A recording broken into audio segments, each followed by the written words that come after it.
Hey, everybody. Welcome, welcome, welcome. So glad to be here with all of you. Hit the like button, hit the subscribe button, hit the notifications bell. We are going to have a great conversation here tonight. Let's go. Let's do it. The American century. I say that the century on which we are entering can be and must be the century of the common man. A radical redistribution of economic power. I mean, we know that racism is just a byproduct of capitalism. Everything would be all right if everything was put back in the hands of the people. We need a government that will make sure Americans are taken care of and organize the economy to serve the people, not the profits of a wealthy few. We now have the techniques and the resources to get rid of poverty. We got to start getting out there with the people. Get out of the movement and get to the masses. We need a government of action.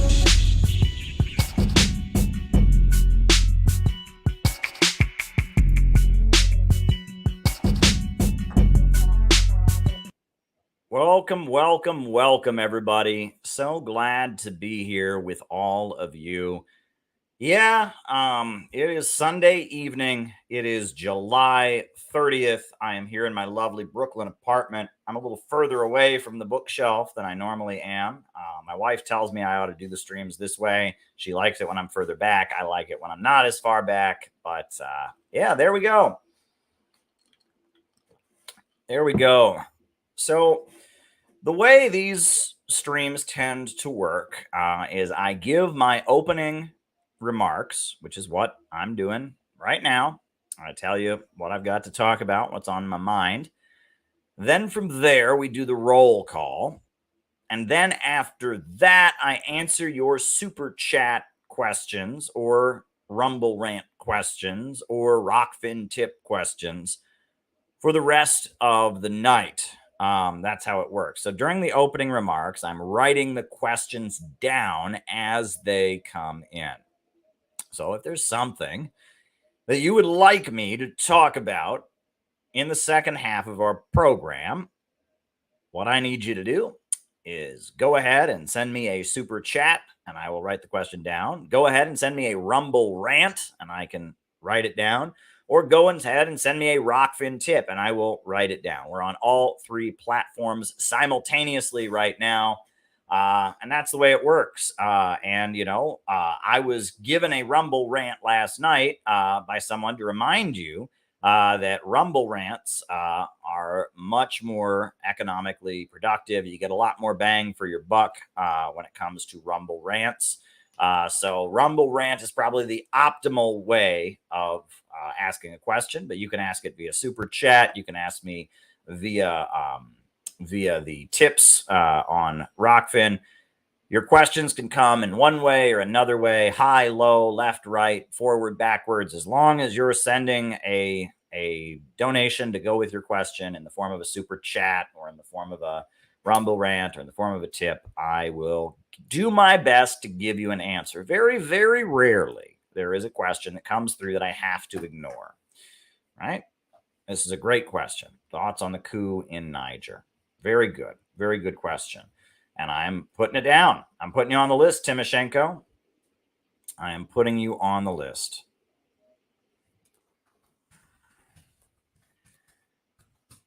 So there we go.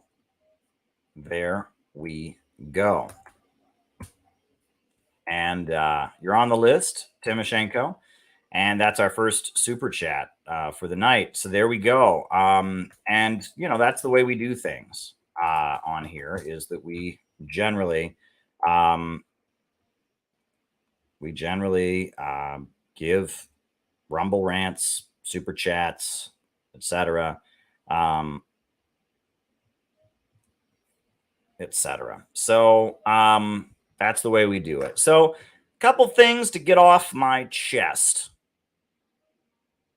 I guess, or not to get off my chest, but to announce, I should say, before we get going here. The first of which is that in New York City, there's going to be a very important demonstration a week from today, and it's called Humanity for Peace. It's on Sunday, August 6th, in front of the United Nations at Dag Hammarskjöld Plaza. It'll be at 1 p.m. in the afternoon, and it should be good. A lot of groups endorsing: the People's Party, the Libertarian Party, the Schiller Institute, the Center for Political Innovation. We are endorsers of it and supporters of it, and we are definitely on board. I am attending. So I just want to remind you all of that, and that's in New York City. But there's also going to be a rally in Chicago that is happening. So go to the website to find out information about that. Also going to be a rally in Portland, Oregon. Also going to be a rally in Seattle. Also going to be a rally in Sacramento. Also in Los Angeles. Also in San Francisco. So all over the country, people are going to be protesting on the anniversary of Hiroshima for no new war. No more Hiroshimas, no more Nagasaki's, humanity for peace. It's going to be a great action. Scott Ritter is going to be speaking at the UN rally. Various other individuals, prominent individuals, have signed up and are going to be speaking.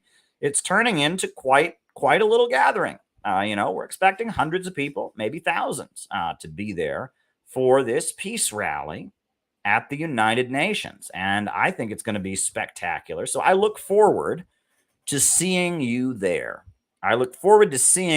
It's going to be a great day. We've got CPI members that are coming in from Pennsylvania and New Jersey and other parts of New York. And we're going to have a good showing at the rally because we are endorsers and sponsors of the event. Okay, there's another super chat question. Writing it down.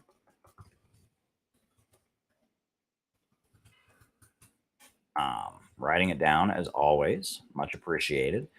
And so I wanted to make sure everyone knew about that event. It's very, very important. Another thing that you should be aware of is that every morning on the Center for Political Innovation YouTube channel, and I guess I'll pull up the graphic for this one too. Why not? I haven't done this before when I've announced it, but I might as well, right? It's worth showing the graphic on the screen. So hold on, folks, hold on. So every morning, the Center for Political Innovation on our YouTube channel, we have a video that airs. We have our morning message from the Center for Political Innovation. We have this lovely thumbnail logo for them. Every single morning, you can have the first thing you listen to. It premieres at 6 a.m. Eastern Standard Time. Be a message from the Center for Political Innovation. We have had 15 of them so far. This is the first. The tomorrow mornings will be number 15, and we are trying to do them every single day. Every day, a different message from the Center for Political Innovation. And so I encourage you to go to the CPI YouTube channel and subscribe and be ready to watch these messages as they come in because they're very inspiring. Our members are doing a hell of a job. They're doing a hell of a job. They're doing a great job with these messages. The idea is to give people revolutionary hope and inspiration for their day. And so far, we've done half a month, and we've done a pretty good job. They've been great messages so far. They have been great messages so far. So I would encourage you to go to the CPI YouTube channel and subscribe and listen every morning to the messages. All right, writing this super chat down.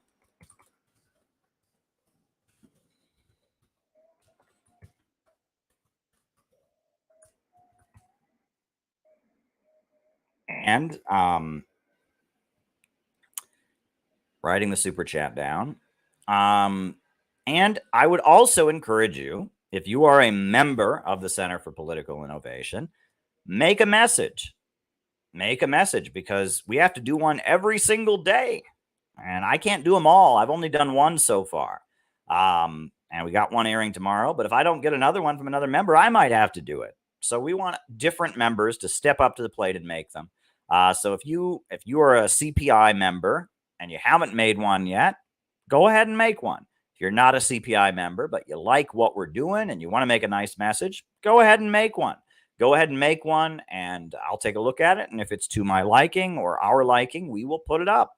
If you're a friend of CPI, you're a friend and you want to make a message, go ahead. We need all the messages we can get. It's about giving people hope and optimism in line with CPI's overall vision and message to start their day out with, right? They talk about how breakfast is the best meal of the day. Well, the first thing you listen to when you wake up in the morning kind of sets the tone. That's why I wake up with classical music. And now I wake up with CPI messages as well as with the classical music. I wake up, I drink my unnamed diet beverage, I listen to the classical music, and now I then turn on the CPI morning messages, which are really, really great. I mean, they're spectacular so far. So if you really want to get engaged with this community, go and subscribe to the CPI YouTube channel so that you can get the messages. And better yet, make a message of your own. And you can email it to me. Email me the file, calebmaupin@gmail.com. All one word, no spaces, periods, or anything like that. Just calebmaupin, CALEBMAUPIN@gmail.com. And you can send me your message if you're ready to make one. I am excited to see people's messages. We want to have as many different people up there giving messages as possible. That's what we want to do. So I wanted to make folks aware of that and remind people to listen to their morning messages and let people know about this project that we're doing. The next thing that I wanted to talk about, this is another announcement. I have a Patreon. I've had a Patreon for a little bit, for some time, a couple years. But on August 1st, which is Tuesday, I will be having the next patrons only stream. The next patrons only stream will be on August 1st. So if you would like to be included in a patrons only stream with me, you got to sign up, and time is running out. You got to sign up. You got to do it today. You got to do it tomorrow, because if you do it after August 1st, you'll have to wait another month. But we are going to do patrons only streams. I have kind of gotten out of the habit of doing them, but that is being corrected, right? I'm doing one tomorrow, and I'm going to do them much more regularly. And what's special about these patrons only streams, there's no super chats, right? And there's no opening remarks. It's just me, and I talk about and answer your questions about whatever you want. And I speak a lot more candidly on the patrons only streams, because it's only people that are part of our Patreon community, only people that really want to know. And so I talk on those streams. I talk about communist inside baseball. I talk about life in general. I open up on those streams pretty blatantly. So if you want to be part of that, please do. And I will say that we have been suppressed pretty badly on the last couple months here on social media. I don't know why, right? We took our pause in the fall, and then we were back, December, boom, January, boom, February, boom, March, boom, April, boom, May, boom. But all of a sudden we hit a rut in June, and we hit a rut in July.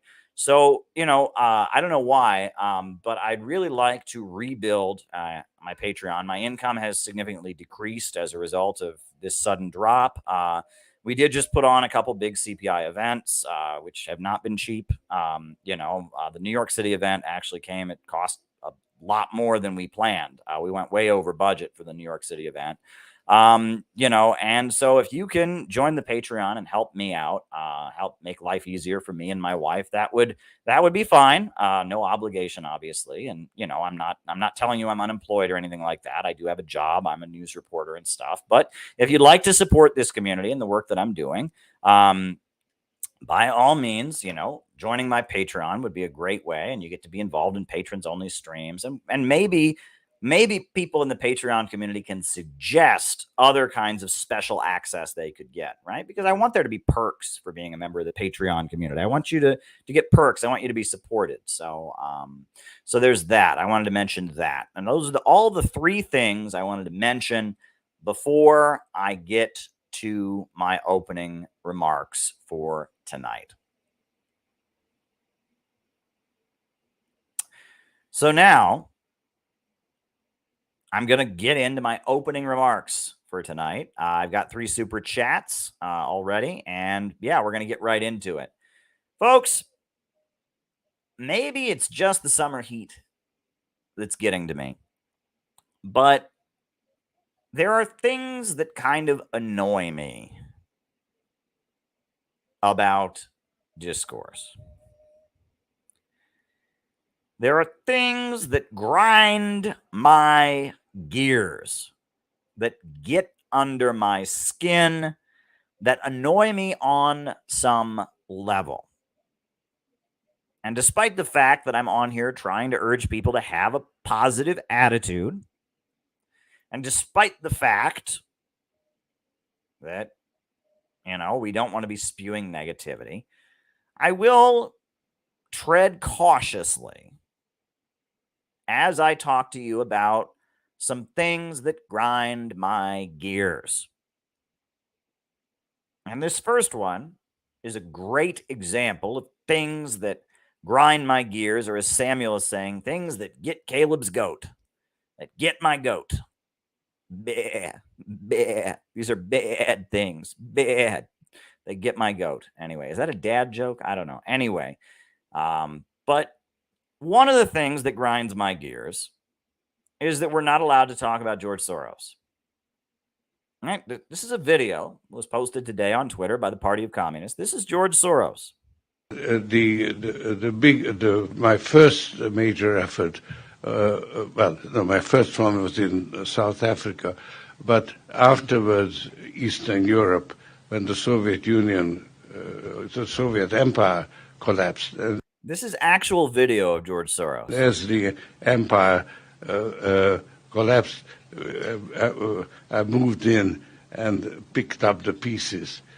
First in Hungary in 1984, and then Poland in 87, China in 87 as well.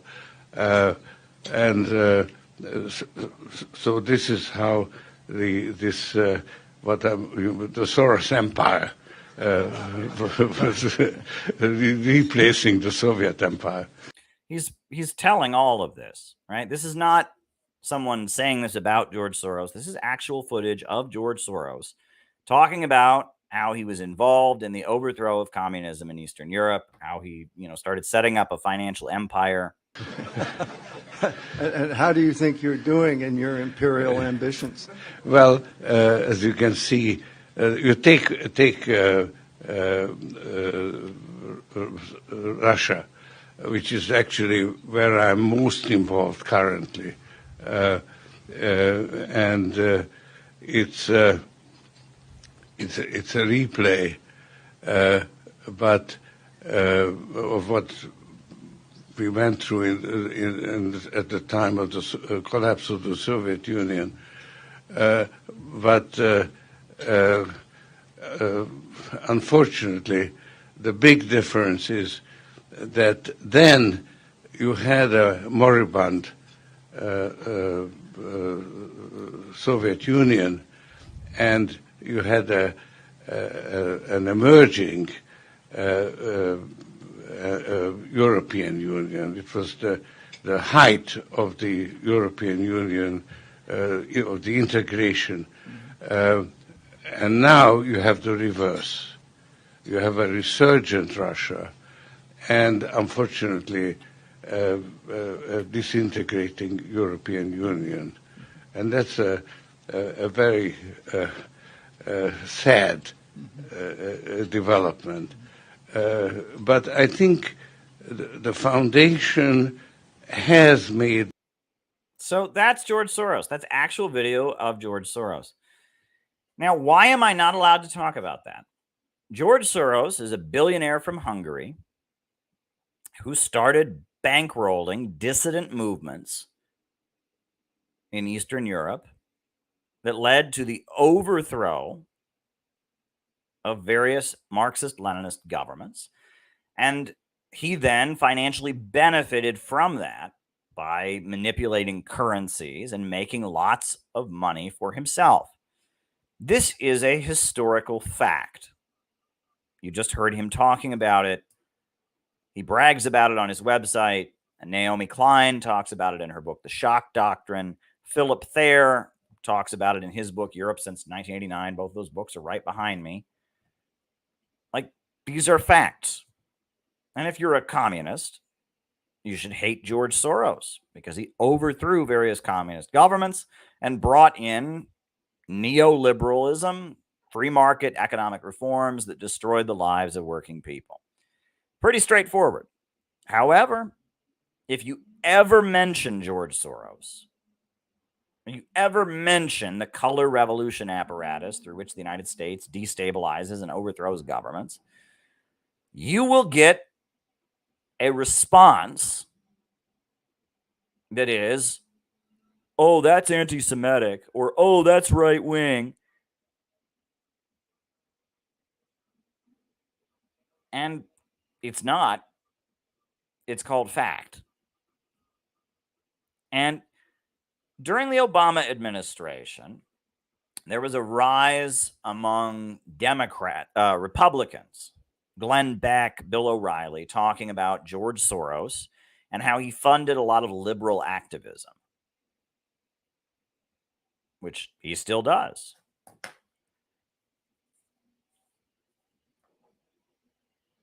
And that's also a fact. Is he the sinister controller behind all things left wing? Of course not. Is he a communist or a Marxist? Definitely not.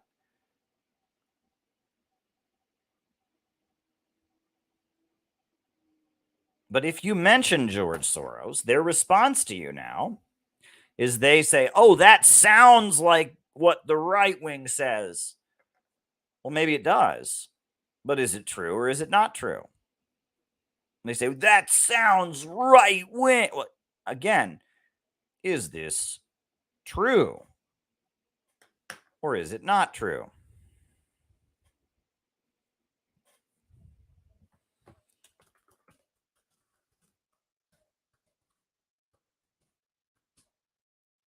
Is it true? Or is it not true?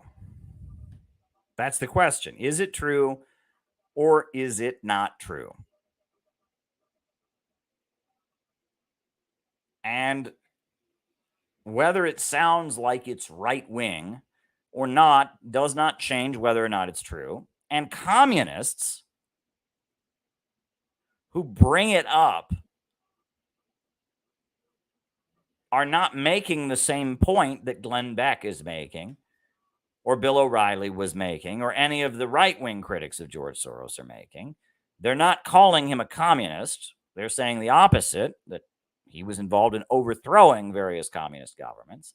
They're not saying that leftism is a communist conspiracy. They're saying leftism is run by a billionaire anti-communist who is manipulating it to serve his own ends rather than genuinely pushing forward a socialist agenda. Just mentioning George Soros does not make you the same as people on the right wing who mention him. But that's a convenient way to not talk about the issue. Because George Soros exists. George Soros is a real person. George Soros has been involved in U.S. efforts to destabilize and overthrow governments. And absolutely he was that. Oh, I see we have a Rumble rant that's come in. Oh, 2 of them. All right, 2 Rumble rants have come in, and I'm writing them down. Thoughts on the ICC interfering with Putin attending the African summit. All right, writing that first one down, and thank you. And the next one, thoughts on Ukraine replacing the Soviet coat of arms and the Motherland Monument and renaming it Mother Ukraine. All right. Very good. Writing that down as well. Very good. All right. Yeah. Sorry, I'll keep looking at the Rumble page. I'm sorry. I'm not used to looking. And thank you, Zhao Wu, for pointing that out. And I'll keep going back to the Rumble page. I'm getting used to this. I'm not used to streaming on so many different platforms. So thank you very much. We do appreciate you reminding me of that. And Rumblers, you are not forgotten. You are not forgotten, Rumblers. And thank you, Building Ladders. And thank you, Unknown 2018. And yes, we will continue to pay attention to the Rumble. I'm sorry. I'm new to this. And so I'm writing all of them down for the second half of our show. Thank you very much. But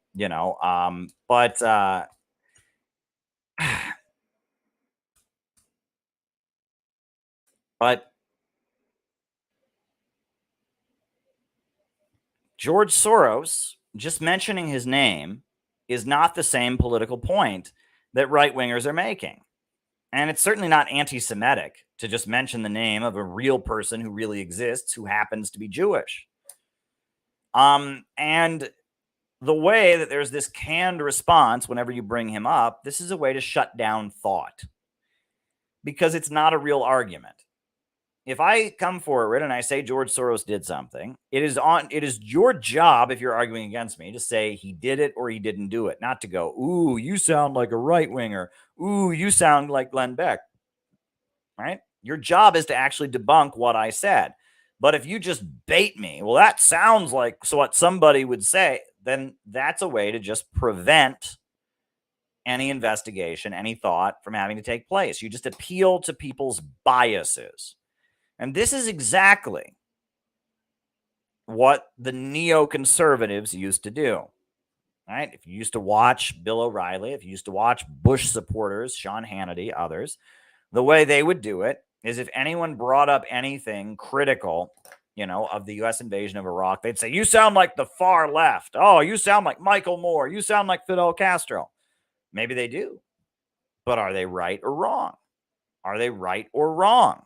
That's the question. And this is a way of shutting down discourse. And it's training their audience to think a certain way. Training their audience that when they hear thoughts that go against the standard narrative, they should immediately be suspicious and label them as something bad and not think about them. That's what they're doing. They're training their audience not to think. And it's very, very toxic because there are things that the liberal order defends that are wrong. There are things that conservatives criticize, like George Soros, that are indeed bad. And we should be allowed to talk about these things. My favorite example of this was years ago. I was on the email list of the Southern Poverty Law Center. Has everyone ever heard of the SPLC, the Southern Poverty Law Center? This is a nonprofit that tracks hate groups. And they track hate groups, and they sent out an email. And one of the emails they sent out is the top 10 right-wing lies. The top 10 right-wing lies. And on this list of the top 10 right-wing lies was FEMA camps. And they described this right-wing lie as the right wing says that there are these camps that dissidents will be rounded up and put in camps. No such camps exist. No law justifying this has ever been created. Well, at the time, I was reading the history of communism in America, and I knew that that was bullshit. I knew that such camps did indeed exist under the McCarran Internal Security Act of 1951. In 1951, the U.S. government created a law that in a state of national emergency, a list of 2 million subversives that had been assembled by the U.S. Department of Justice would be rounded up and put in concentration camps. So yes, there was a law, and yes, the actual camps were created. Now, eventually the Supreme Court stepped in and overturned it, said it was not constitutional. But the law that created prison camps where people considered dissidents or subversives by the American government would be rounded up and put in a state of national emergency, that law did exist. And so I emailed the Southern Poverty Law Center. And I believe the name or the headline that I gave to my email was, I said, a lie in response to a lie only reinforces the original lie. That the right wing, when they talked about these camps existing, they were indeed lying. They were making it sound like these were camps for gun owners. These were camps for, good patriotic Americans set up by Muslim communist Obama. Well, in reality, these were camps set up by the FBI for communists. And they did exist. And then the court stepped in and eventually said, you can't do it. It's the McCarran Internal Security Act of 1951.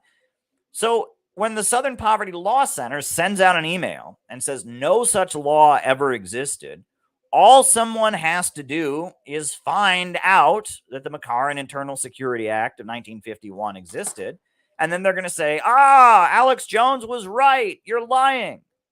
That's all they have to do. So in a way, you're helping Alex Jones by doing that. And I saw that email and I got angry because I was like, why can't the Southern Poverty Law Center just admit that, yes, there was a law to put Americans in camps, but that law was not for conservatives. It was for communists. Why can't they do that?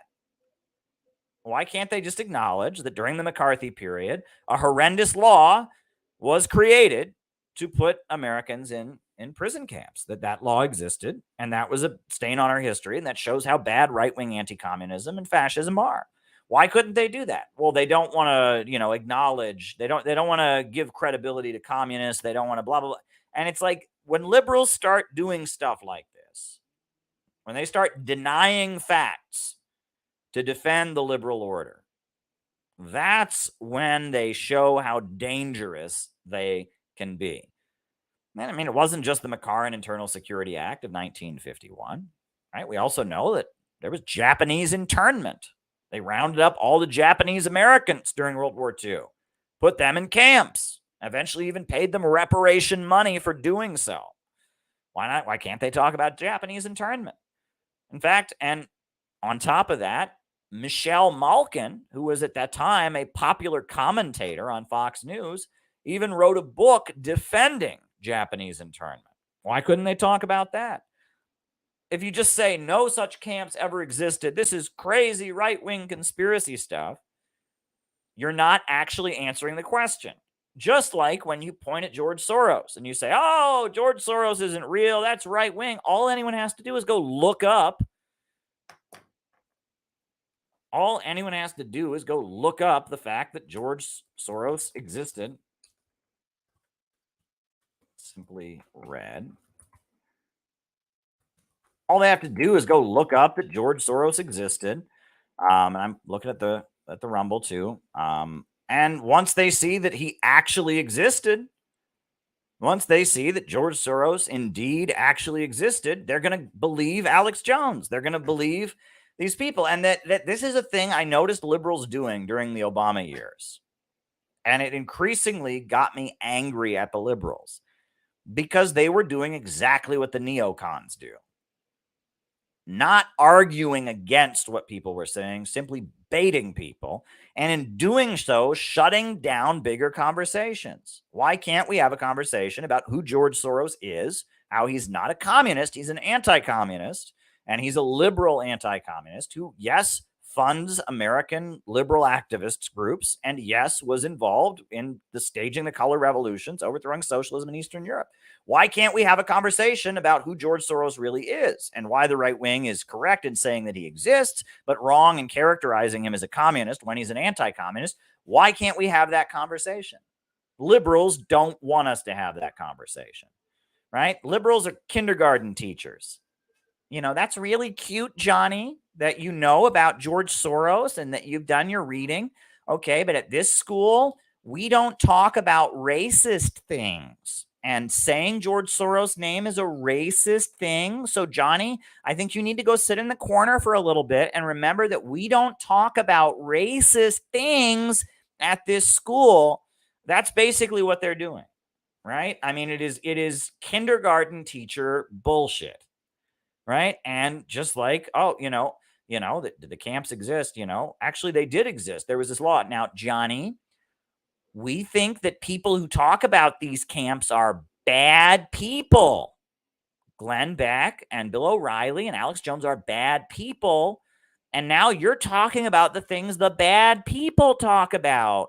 We don't allow that here. We're not going to let that happen, little Johnny. That's the way that they talk, right? And they want to police the conversation. And what's eerie about it is that it's done in this ultra nice way. That's the thing about liberals, right? Conservatives can be mean, right? They can just be mean. They can just be assholes. But conservatives, they always have this condescending niceness about them. And it's really obnoxious. They're arrogant. They're classist. They view you as inferior to them. They are anti-intellectual. They don't want to read books. They don't want to discuss historical facts. They think anyone who actually researches politics and cares about it and doesn't just see it as a way to make money from an NGO, they think you're a nerd. They don't like you. But instead of just being an asshole like a conservative, they have this fake, nice way of talking. Now, that's really cute that you're interested in like facts and information and stuff. But here, we're focused on labeling people racist or sexist and then not allowing them to speak. We're not interested in ideas here at this school, little Johnny. Right? I mean, that's the way they are. They are anti-intellectual, and it's really, really obnoxious. And since Donald Trump got elected president, this tendency on the part of liberals to just be kindergarten teachers, has really taken itself to new heights. Now, I was sent this today. I was sent this screenshot today. And keep in mind here, we don't endorse any candidate. We're not here to defend RFK. All right. We're not here to tell you to vote for RFK or to support RFK. I mean, RFK, like I've said, I think his position on Israel is abominable. But I was actually sent this screenshot today by somebody. And I mean, it's like when I see this, it just, I can't believe that people can be this stupid. This is the screenshot I was sent today. Right? Somebody on Facebook, this guy is yikes.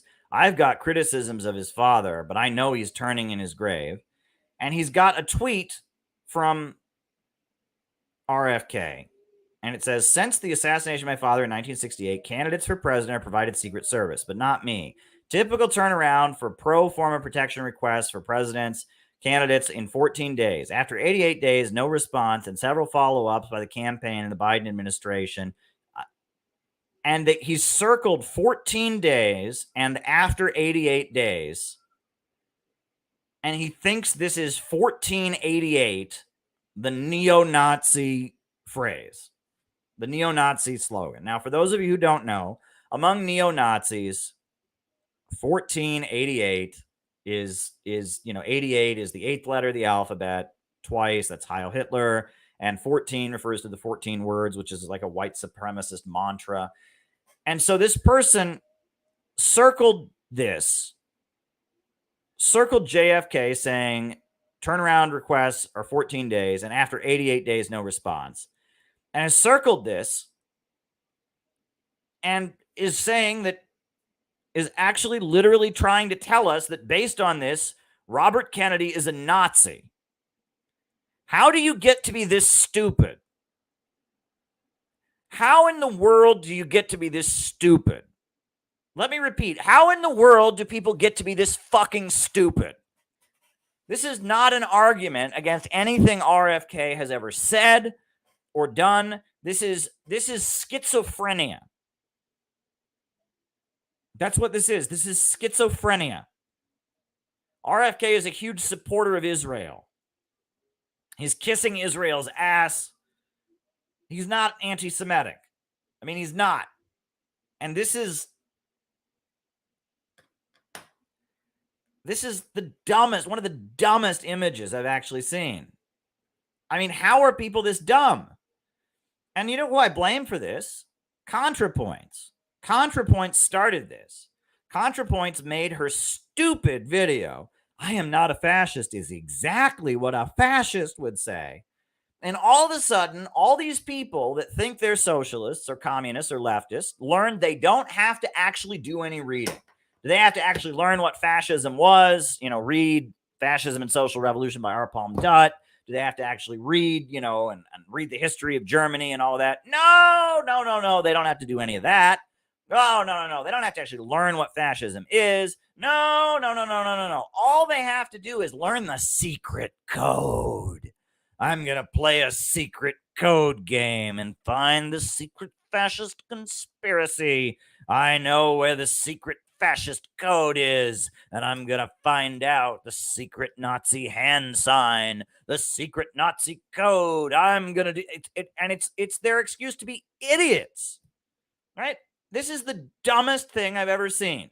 I mean, this is not an argument against anything RFK has ever said. This is you being schizophrenic, being delusional, and circling two numbers that have nothing to do with each other and declaring that somehow this means that RFK is a Nazi. And I'm not even here to defend RFK, but this is the level of debate. Like, whoever this Jeremy Trainer idiot is, he's got a hole in his fucking head, right? And it's like, I mean, he's literally not smart enough to argue against anything RFK's actually said. He's not smart enough to do any research to come up with a position, but he knows that RFK is against Biden, and so is Donald Trump. And Donald Trump's a Nazi, and RFK is running against Biden also, so he must be a Nazi. And I found two completely unrelated numbers in his blog post, so therefore, oh my God, I discovered. These people are so dumb. Whoever gave people permission to think this way and act this stupid, I'm angry at. And ContraPoints is one of the primary people. She did a whole video about fascist hand signs, fascist code words, fascist this, fascist that, and none of this is in any way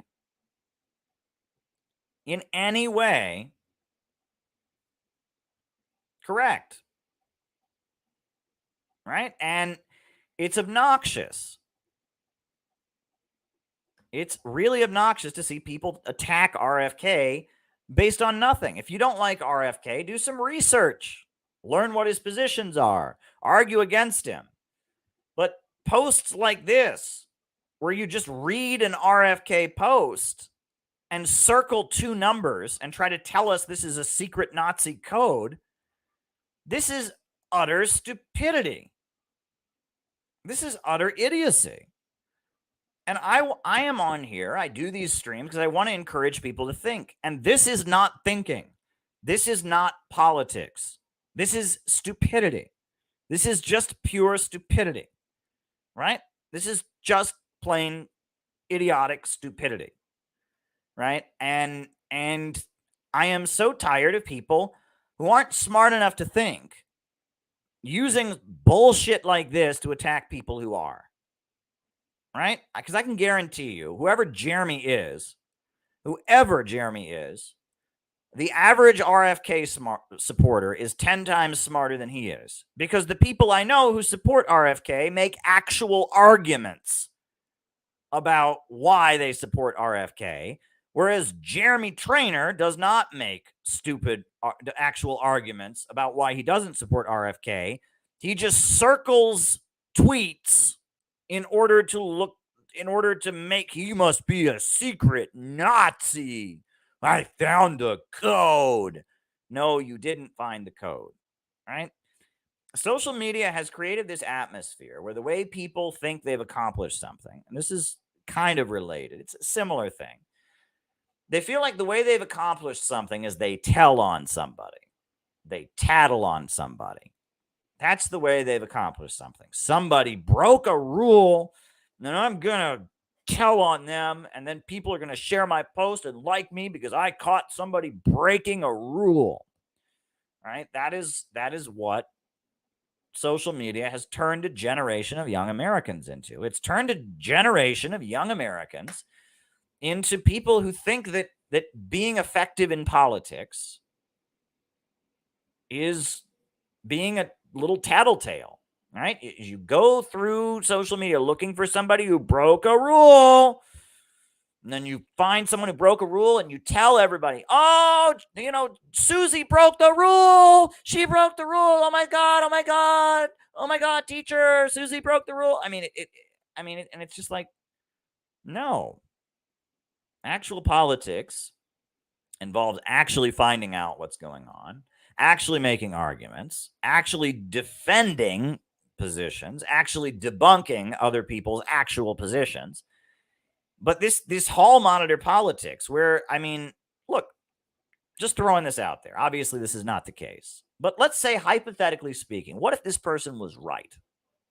What if this person was right and RFK actually is part of the secret Nazi Illuminati, and that 1488 in his post is actually some kind of crypto? Let's, hypothetically speaking, right? Because we don't support any candidate here. Let's imagine that this person's mentally ill delusion is actually true for just a moment. How does them making that post in any way do anything? Right? If, in fact, RFK is somehow secretly a white supremacist neo-Nazi, wouldn't the logical thing to do be to listen to the arguments that he makes, that he actually makes, find out how those arguments lead one to Nazi positions? I mean, you'd have to do more than decode his post. I mean, this is like, even if this person's delusion was correct, they're not accomplishing anything. It is the art of dumb. The art of dumb. Right? This is just idiocy. This is just straight up stupidity. And I'm really, really tired of it. I'm really, really, really tired of it. Right? I see Building Ladders in Rumble says, I would have waited until the 89th day, though, just to avoid this dumb talking point. And that's the sad thing, right? I mean, if it wasn't this, it'd be something else. You know, they called him anti-Semitic when he was speaking before Congress. And again, that whole thing was yet another example of them changing the conversation. What did he say? He argued that certain ethnic groups are less likely to die from COVID. And the point he was making, what he said afterwards, is really important, which is that the American government is currently developing bioweapons that target people on an ethnic or genetic basis. And no one talks about that second part, which is a really big deal. If that's true, our leaders should go to jail, right? They're plotting genocide. If you invent a germ that only attacks people of a certain race, that's called genocide. You know, and that's the scandal we should be talking about. When he went to Congress, they should have said, what information do you have about these genetic bioweapons? And, you know, and if he presented evidence, they should have arrested the people who approved making them. But that's not what they want to talk about. They want to talk about him saying something that's based on a study, and that could be interpreted as maybe believing that maybe you want to. It's infuriating. It's utterly infuriating. Right? I mean, it's completely and utterly infuriating. There's a real issue here. A real issue here. And instead of talking about the real issue, we're talking about somebody broke a rule. It drives me crazy. So forgive me for, I told you tonight I was going to talk about things that kind of grind my gears, things that kind of get on my nerves. I am very much annoyed by Da Vinci Code. I'm going to find the dog whistles. I'm really annoyed by that. That being an excuse for politics. Nobody has to learn anything. Nobody has to learn anything. If that's what politics is, you don't have to learn anything, right? If you just make everyone into a Nazi, if everyone's using a secret code sign, that argument sounds like this completely unrelated argument made by somebody else, so therefore you're a bad person for making it. If that's your argument, no one is learning anything. You know, when I debated Jason Unruhe, you guys remember that? When I debated Maoist Rebel, I was trying to have my audience learn something from the debate. And he didn't want to do that. He just wanted to have a slap fight. And I kept saying, dude, can you slow down? Let's establish some points that we agree on. I was reading him quotes from Mao. No. I want to talk about how you said this about me. And I'm just like, I want my audience to actually come away from this debate knowing more about politics than they knew going into it. And you don't. You just want to have a slap fight. And I see so much of that, right? You know, I mean, again, if these people don't like RFK, research his positions, debunk them. I mean, it's infuriating. So that brings me to my last point. And I don't know exactly, it's hard to make this point, right? Because, you know, we have to acknowledge all human beings are different, right? Every one of us is different, right? We all have a unique DNA. And even if we look almost exactly the same, we're different in some ways.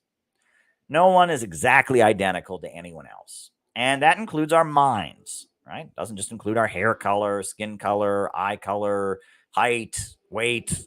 It also includes our minds. Everyone's brain works differently. So what they call neurodiversity, I guess that's a new talking point now, neurodiversity. What they call neurodiversity just kind of points to biological reality, right? That no two brains are the same.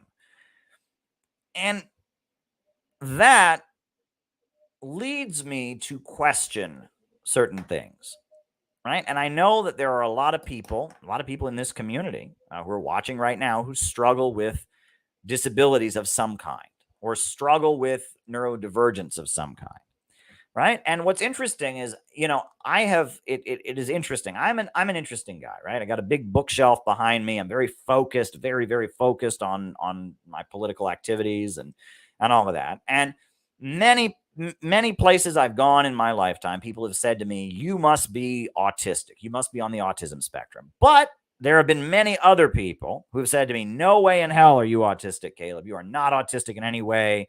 You are not, right? You might be a little quirky or a little bookish, but your communication skills, the way you read faces, you are not autistic. Well, I've never spoken to a neurologist about it, and I don't really care. I have a good paying job. I'm happily married. I have a decent life. So me declaring myself to be part of some oppressed community, declaring I have a disability or something, which I'm not sure that I have. I don't think I have. I seem to be living my life just fine. That wouldn't do me any good, right? So I just don't even really want to explore it. It's not something I'm that interested in. But as I deal with younger people, I deal with a lot of younger people who tell me that they are non-neurotypical. They're on the spectrum somehow, right? And I can respect that, and some people seem to think I am, and some people seem to think I'm not, and I don't care about it because I live my life and I'm happy. I don't need any accommodation. So why does it matter? Right. And, I just want to live my life and, but one thing I have noticed, right, is that, again, as I said, everyone's different. To be honest, I cannot stand going into bars with loud music in them. I cannot, for the life of me, stand going into bars with loud music, because if I'm going to go out with people and have fun, I want to talk to them. And if the music's blaring and I have to talk to them like this just so they can hear me, it's not a fun night for me.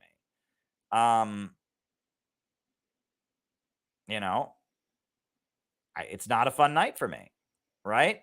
But some people really enjoy that. They really enjoy going to the bars with the loud music and drinking the alcohol, and that's their idea of a good night out.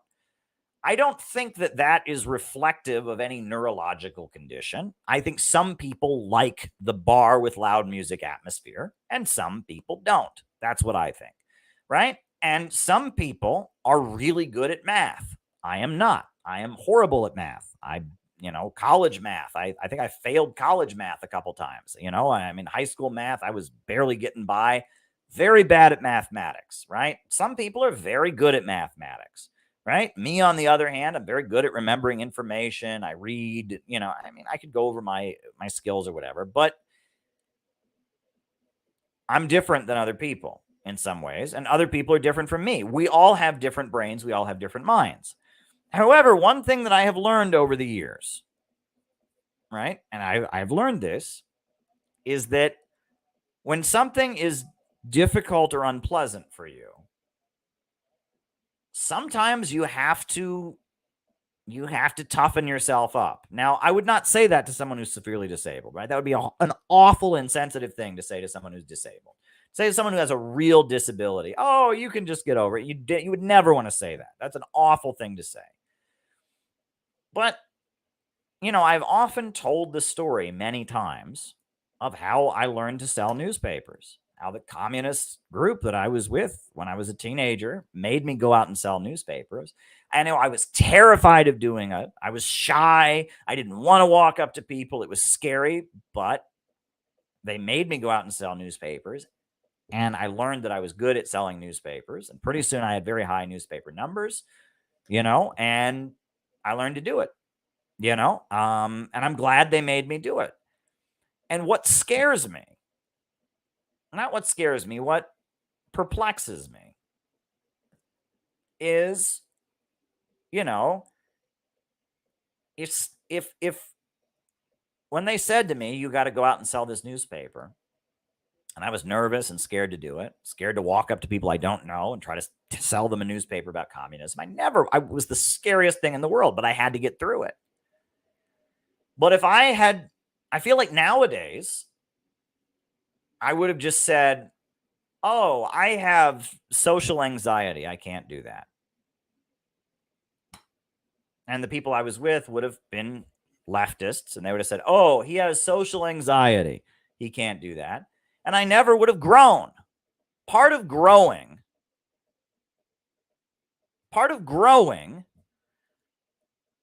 is doing things you did not believe yourself capable of doing.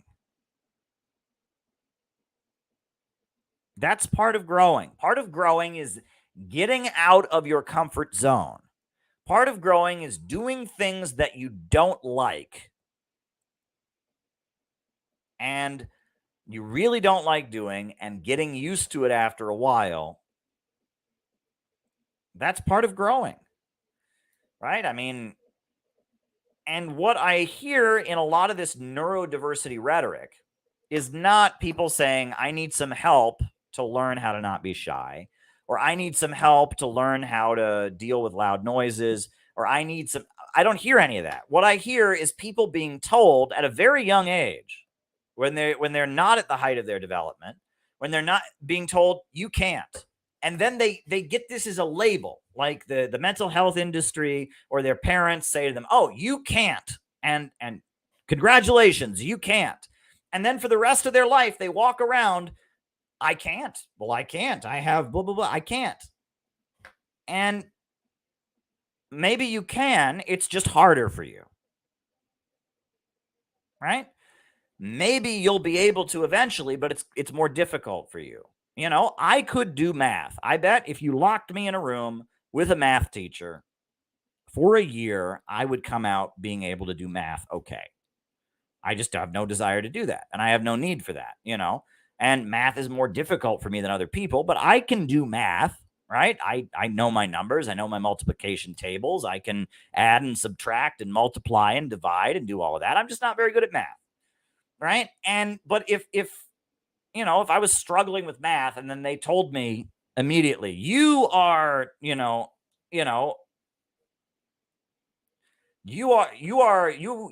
math deficient. And then from then on, whenever anything involving numbers came up, I said, well, I am math deficient. I would never be able to grow. Right. And this is tricky, right? And this is very, very tricky because there are people who just really, really struggle, right? They really, really struggle. They really, really struggle. And, you know, you don't want to say to someone who's genuinely really disabled, like, oh, you can get over it. That's an awful thing to say. But part of, especially when it comes to things like social skills, talking to other people, listening to other people, being polite, these are things that people, they don't come about naturally. And you make mistakes, and it's easier for some than others. That's true. Right? And am I somebody who's struggled with that in the past? Obviously. Do I do better than I used to? Yeah. So, but, you know, I just feel like the tendency now in the culture is we just give people a label and we say, well, you're neurodivergent. Oh, you're and that becomes their reason not to grow. And then the person never grows. And maybe I'm being a jerk. Maybe I'm being completely insensitive to what people go through. So, you know, but like I see that convention, that infamous DSA convention. Do we have video of that? Maybe I'll put it on here. I see that convention, right? That DSA convention, right? DSA convention. Remember that DSA convention, that infamous DSA convention, right? The ridiculed DSA convention. Yeah, let's put that on, right? We'll put on the infamous DSA convention. Democratic Socialists of America had this convention, and the internet had a great time making fun of them, and it looked like an utter hellhole. It looked like a complete and utter hellhole, the convention. It was just a nightmare, right? And I think, yeah, we'll we'll put that on. We'll put that on for people, right? People know what I'm talking about. I think this is the video of it, but we'll make sure. You know, right? Yeah. If this isn't the right video, it'll be this other one, but I just want to make sure I show the right video. So if it's not this video, it'll definitely be the other one. So we'll do this other one too. I'll get the other one rendering right now. And you look at this convention and you just have to ask yourself, like, what's going on here? You know, why would anyone want to be in an organization like this? So yeah, let's see. This might be the right video. Let me put it on the screen here. Let me just put it on the screen. Put it on the screen. Put it on the screen. Thank you all for waiting as I put it on the screen. Put it on the screen. Don't you love while I'm sitting here waiting for the computer to catch up with me?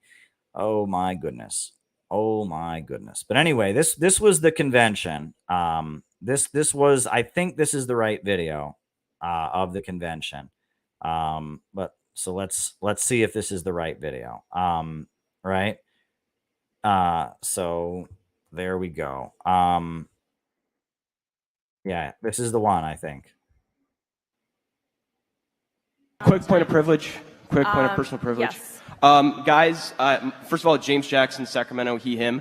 I just want to say, can we please keep the chatter to a minimum? I'm one of the people who's very, very prone to sensory overload. There's a lot of whispering and chatter going on. It's making it very difficult for me to focus. Please, can we just, I know we're all fresh and ready to go, but can we please just keep the chatter to a minimum? It's affecting my ability to focus. Thank you.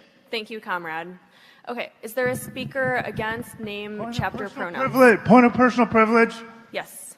Please do not use gendered language to address everyone. Okay.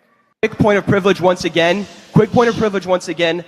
Hi, James Jackson, Sacramento DSA, he, him. I have already asked people to be mindful of the chatter of their comrades who are sensitive to sensory overload, and that goes double for the heckling and the hissing. It is also triggering to my anxiety. Like, the be comradely isn't just for, like, you know, let's keep things civil or whatever. It's so that people aren't going to get triggered and so that it doesn't affect their performance as a delegate, okay? Your need to express yourself is important, but your need to express yourself should not trump or over... I see that no one's clapping for me. It could be because I'm not engaging, but it also is because everyone's doing this. And that's really important because those loud bursts of noise, even though this is a noisy space, when we can do something like reducing that, that's really important. So please don't clap, shoot up these. We have a lot of disabled comrades, and a lot of those are invisible disabilities. You don't know who it is that is having a more difficult time navigating this space, and this space was not created with all of their needs in mind. So it's up to us to modify that space to make sure that everybody is able to move in the ways that they need to move. And additionally, with the noise issue, like avoid hissing, avoid waving banners, right? Because there's all sorts of things. If you don't know what to do, show up these, right? I'm sure there's lots of ways that we can communicate to each other without needing to rely on something that's going to hurt somebody else. We have quiet rooms that are available. There's a range of options of these, right? Please don't go into that space with anything that's like an aggressive scent, for instance, right? Because we don't want to put people in stressful situations that they don't consent to, right? And there are right-wing infiltrators who are trying to get in here, but it's going to be really traumatic for people if we're not making an affirmative effort to de-escalate each other and de-escalate ourselves, right? Take a deep breath. And feel better before you say anything. Don't really talk to anybody who doesn't have a credential, especially if they claim to be from the press. You have no idea who that person is. Please do not talk to anybody who identifies themselves as a member of the press without having credentials. Don't talk to cops. Don't talk to MAGA assholes. We're almost there. They made a mistake. They almost clapped for him. We are going to be visited tomorrow by some MAGA protesters. Is there anybody here who's done abortion clinic escort work? By all means, don't talk to cops if there are cops there for any reason at all, right? And if you do see someone talking to cops, let the marshals know. We are safe and we are strong because there's power in collective in collective work. Yeah.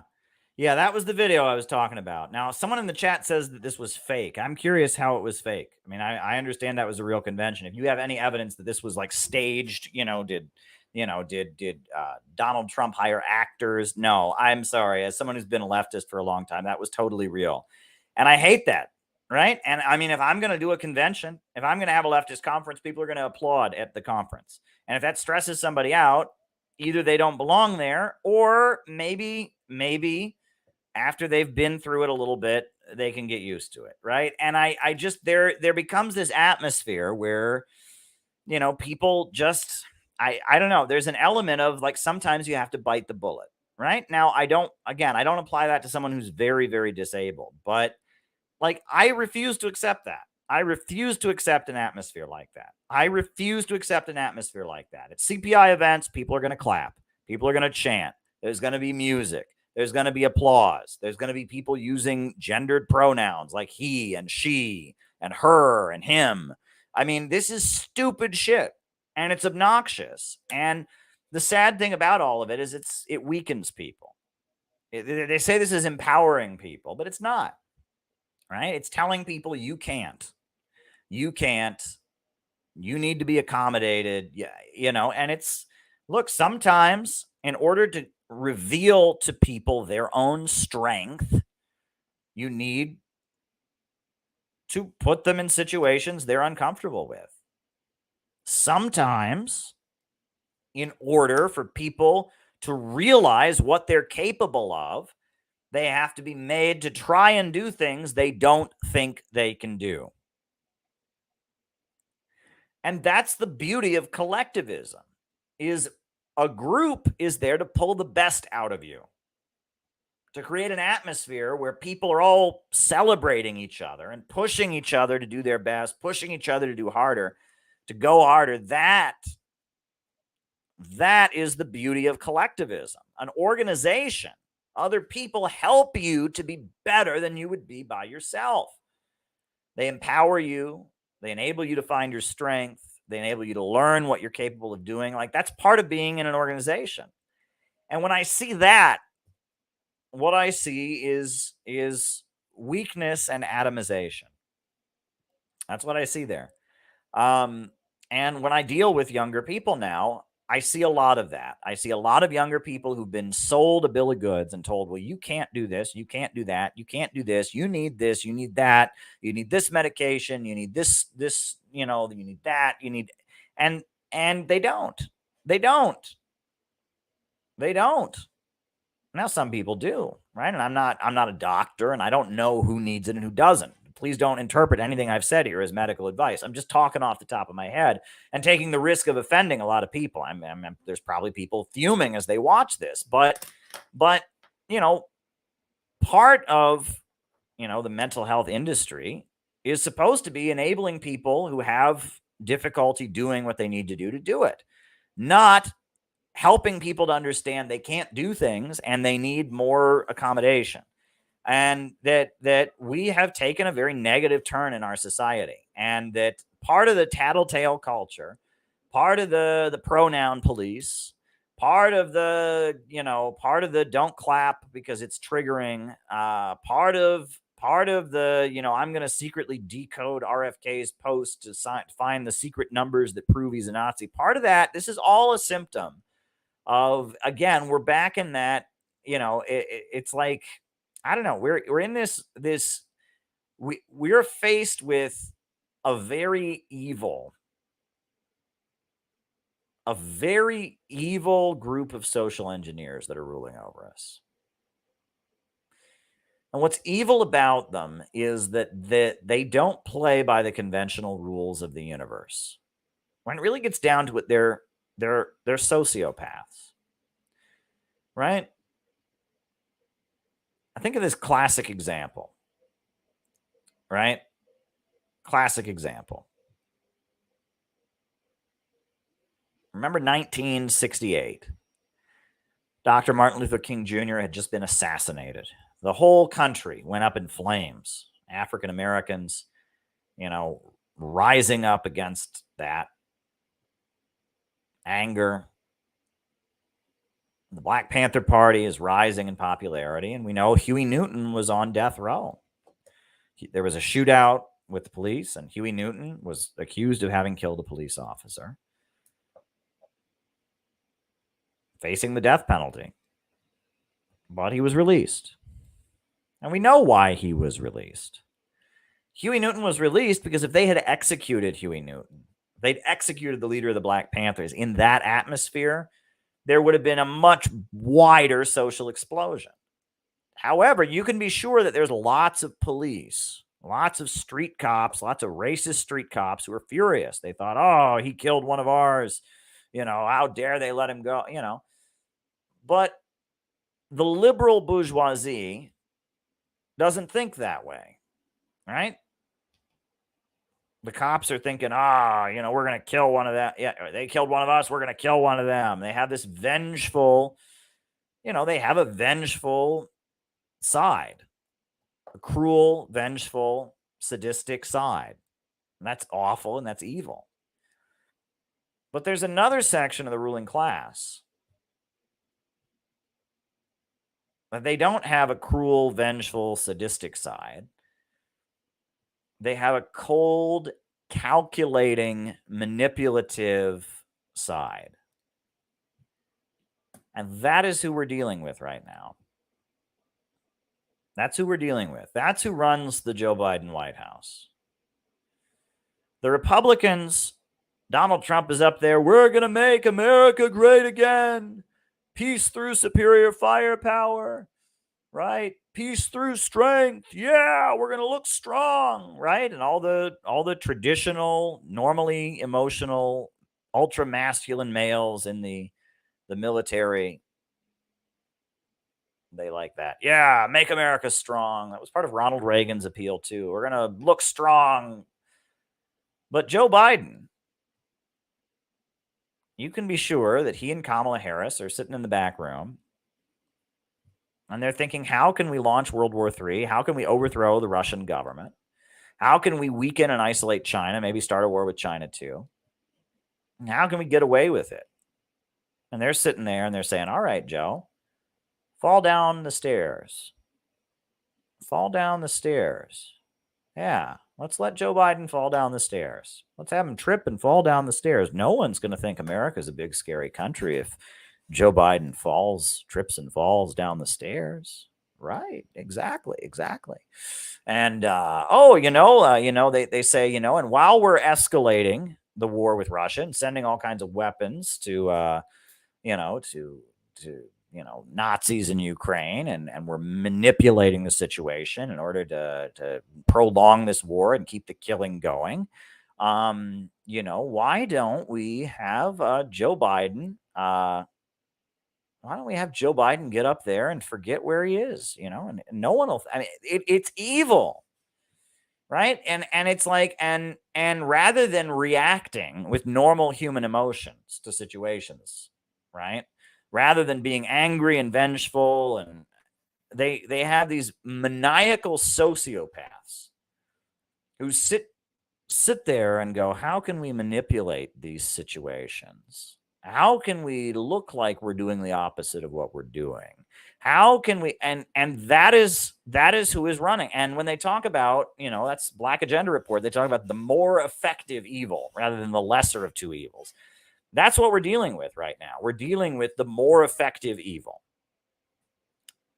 And we're dealing with a group of sinister social controllers, right? Again, right?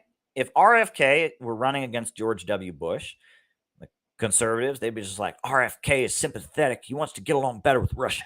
We think Russia is a bunch of communists. We think Russia's against freedom. He hates freedom. We don't like you, RFK. We don't like you. We think you're a traitor to America. Why don't you go move to another country if you don't want to have big wars? You're a traitor to America. I'm George W. Bush, right? Pretty straightforward, right? America good, Russia bad. RFK want to negotiate, be nicer to Russia, so RFK bad. Pretty simple, right? Pretty standard conservative neocon logic, right? But instead, they're sitting there going, okay, well, RFK is pointing to obvious logical flaws in our Russia foreign policy. And a lot of what he says, almost everything he says is true. So why don't we find a post he made on social media and reinterpret it to be Nazi. And we won't say this. We'll make social media posts saying it. And oh, wow, RFK just revealed that we have this program to kill people on the basis of their race. And like we're actually kind of doing what Nazis do. But why don't we change the conversation to make it, to reinterpret it, to say that he was saying Jews are responsible for COVID? And that this is what they're doing.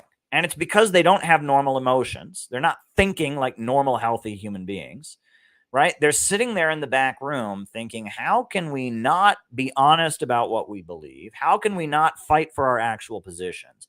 How can we just maniacally manipulate things? Right? This is the Satan that we're dealing with. This is the level. It's like dealing with, you have like a vindictive, narcissistic bully versus a straight up sociopath. And that's what we're dealing with right here.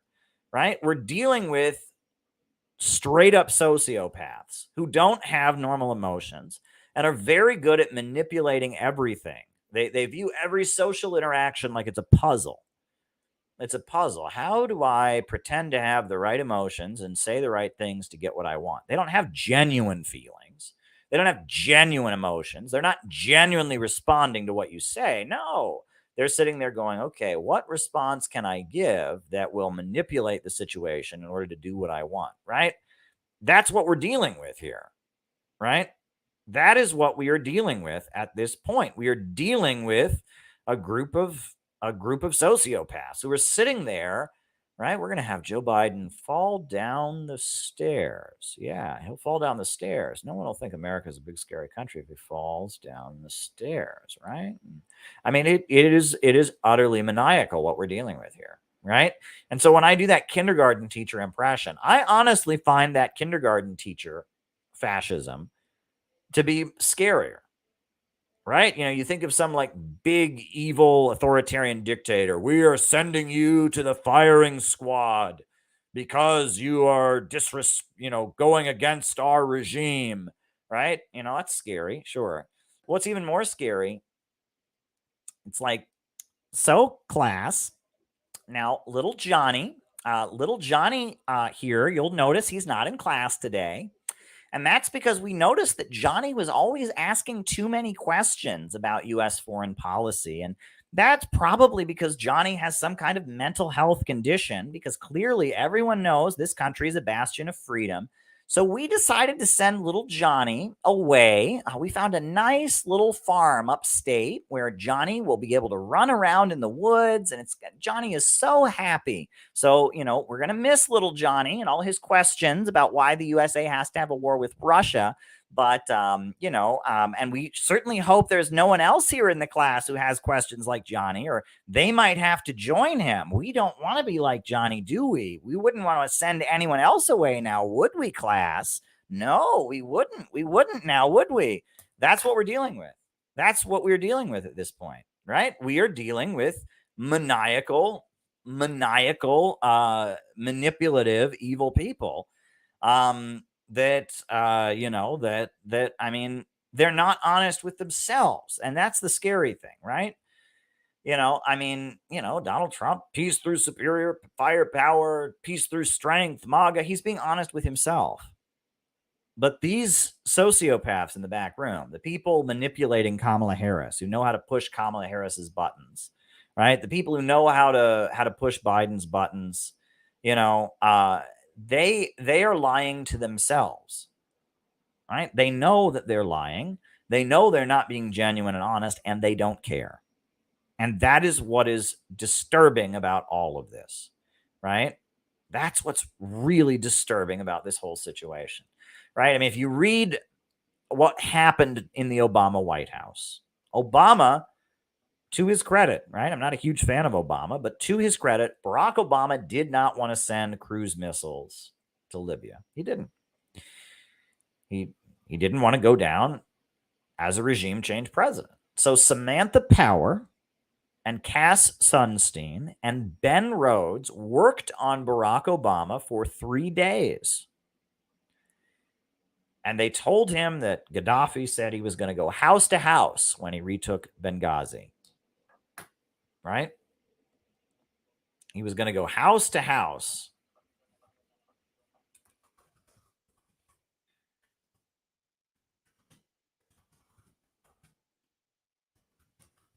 He was going to go house to house when they retook Benghazi. And they said that means he's going to kill every single person in Benghazi. And of course, that's not what Gaddafi meant. It meant he was going to search the city to find the terrorists. But no, they said Barack Obama, when Gaddafi retakes Benghazi, he's going to kill every single person in Benghazi. And you will be remembered as the president who didn't stop it. And they worked on Barack Obama for 3 days with that. Gaddafi is going to kill every single person in this city. You're going to be remembered as the president who didn't stop it. And they worked on him and they worked on him. And I'm sure they were talking about Hotel Rwanda and all kinds of stuff and responsibility to protect and this whole, America just cares. We have to intervene and protect human rights and all of that. Save Darfur, save Darfur.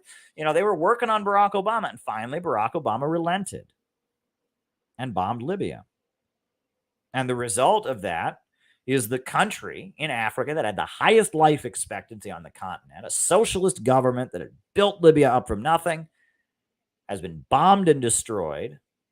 People are drowning on rafts in the Mediterranean trying to get out. There's modern-day slave markets in the ports in Libya.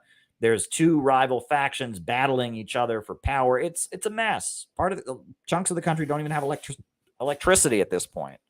What happened in Libya back in 2011 has never been fixed. I mean, it's been over a decade since then, and it still hasn't been fixed. It was an utter nightmare what the American government did, but they did it by manipulating Barack Obama. They knew how to push his buttons, right? They knew how to manipulate him, and that's the people in the back room. They're much more important to study than the actual president. I am convinced that our leaders, Kamala Harris is where she is because she's stupid. She's stupid and she's emotionally weak. She's got trauma in her past, and they know how to push her buttons, and that's why she's there. The same for Joe Biden, right? He's somebody that they've studied for a long time. He's got an ego. He's got, and they know how to push his buttons, right? There was a time when, people rose up the ranks of American politics because they understood statecraft, etc. But now that's not the case.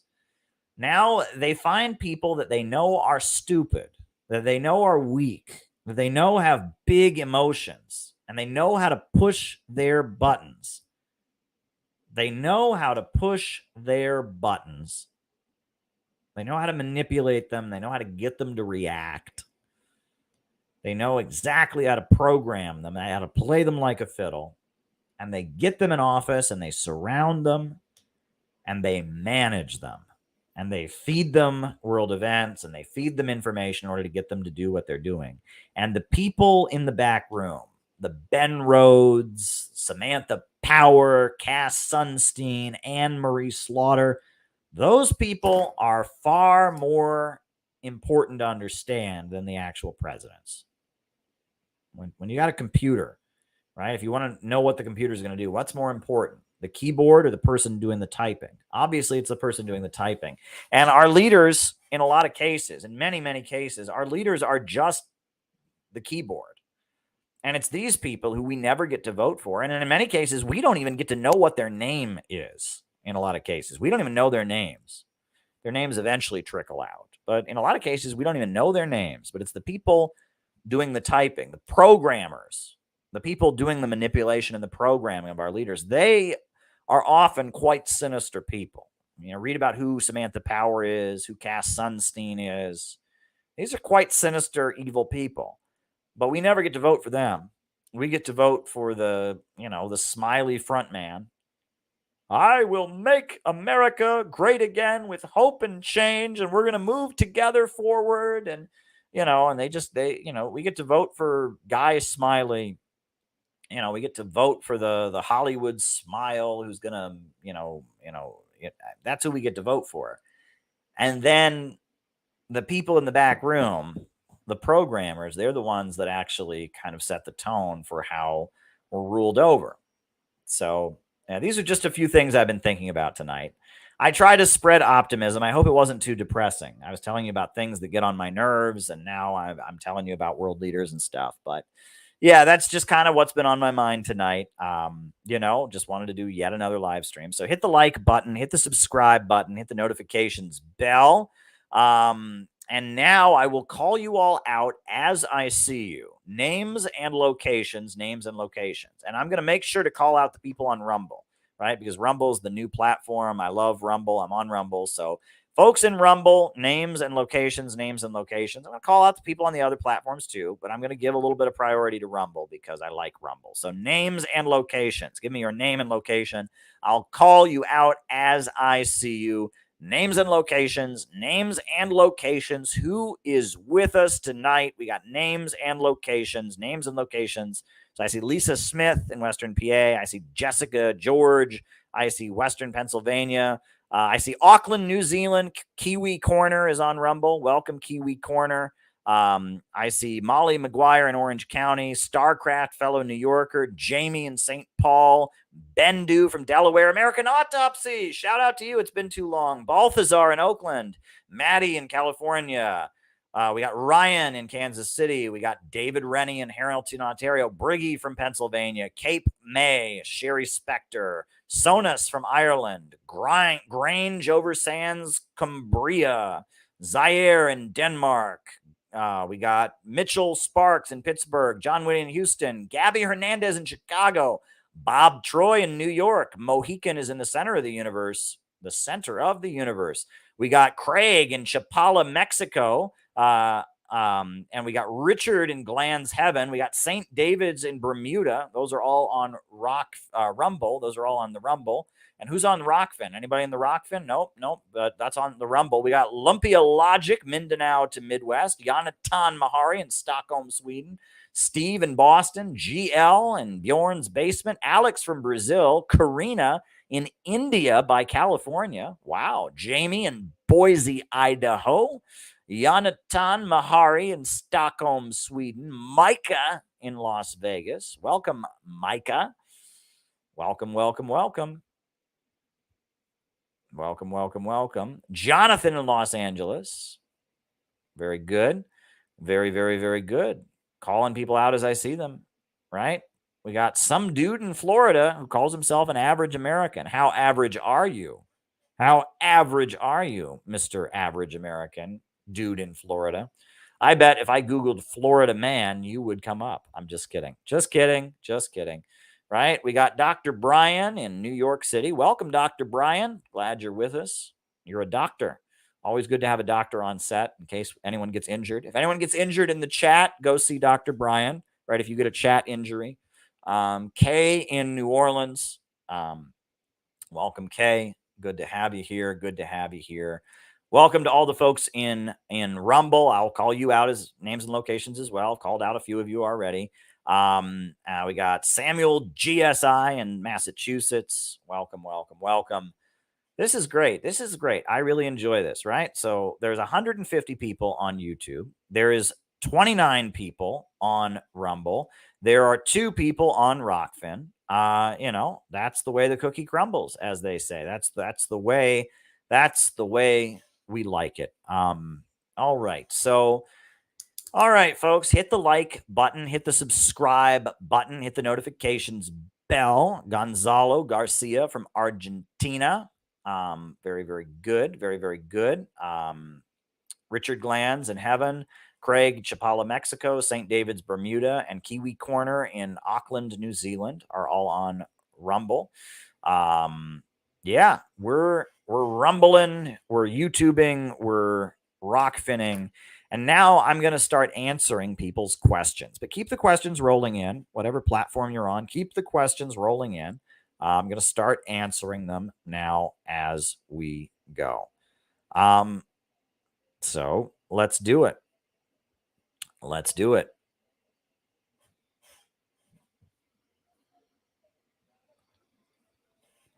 So the first question concerns the coup in Niger.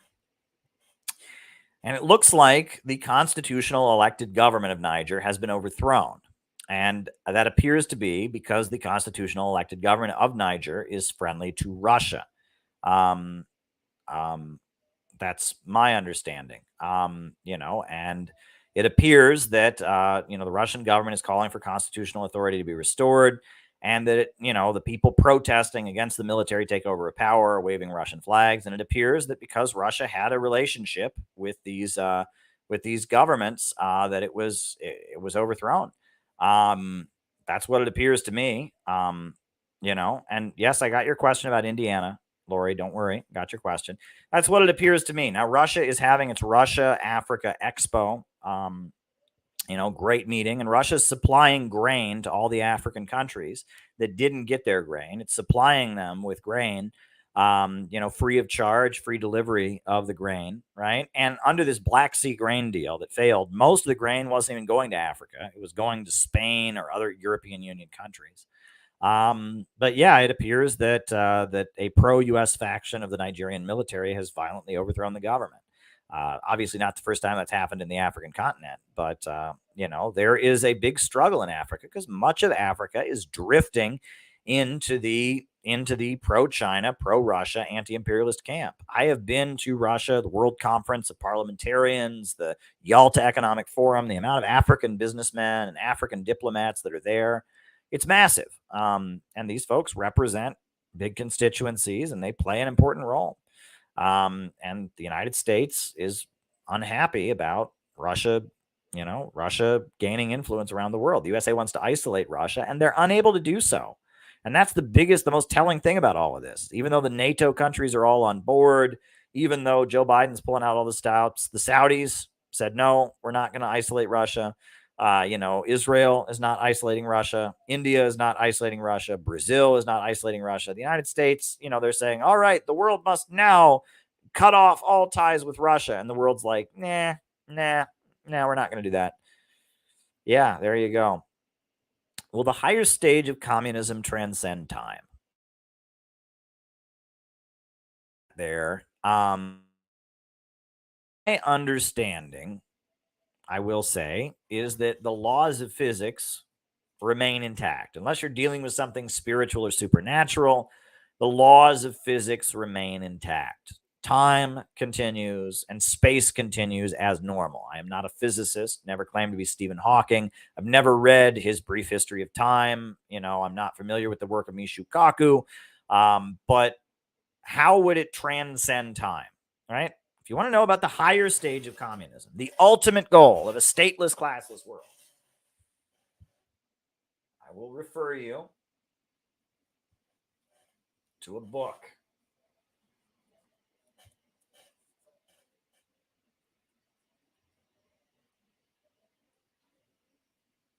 I thought this book was here. The Critique of the Goethe Program. And I thought I had the Critique of the Goethe Program. Where is the Critique of the Goethe Program? You know how I am. I'm always losing my books. I will refer you to the Critique of the Goethe Program by Karl Marx. And I don't see it on my shelf, so I'll just have to read it to you from the computer. The Critique of the Goethe Program.